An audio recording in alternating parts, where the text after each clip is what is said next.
something to say. Yeah. Well, it seems like people my age, you know, there's a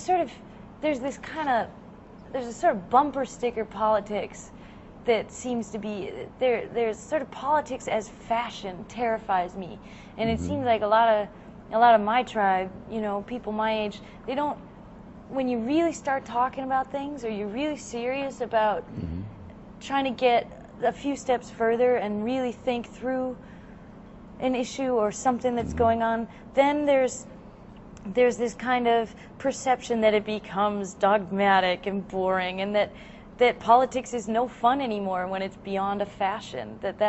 It's almost uncool to really dwell. Well, you know, that's not new. Really? With your audience. Oh no, I'm afraid not. Sorry. The back in the 60s, and even before that, but back in the 1960s, at the time of great civil foment, the civil rights movement in the South and all over the country, and then the anti-war movement that came in 65 right on top of that.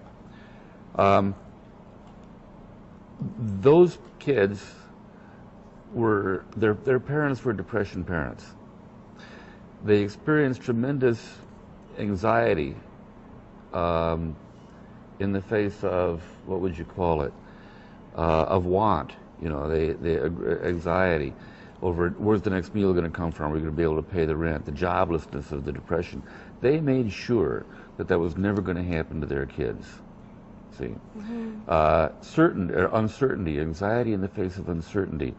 Second World War came, full employment, they got decent jobs, a little bankroll, started having kids, made sure that they went to college, okay, and that they had a strong major where they wouldn't turn out like their old man who worked at the plant, were going to be a doctor, a lawyer, or something like that.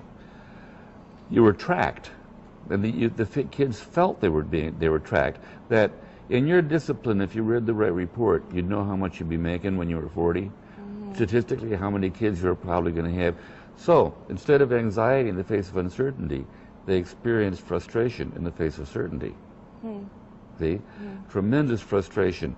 And so when the anti-war movement exploded, there was I saw this in Berkeley with the first anti-war march in 1965, Vietnam Day Committee, VDC, that the cry was, find romance and adventure in the movement. Okay? And as shallow as that. So it's not, you're not talking about something you knew. Those of us who were in it for the long haul and had been, as organizers, had to deal with that every day. Yeah. That we were going to have people that weren't going to come in and stuff envelopes, that weren't going to come in, you know, at midnight and handle the phones, but we're going to show up on the picket line, that we're going to show up at the mass demonstrations. Right. See, but then we're going to be gone.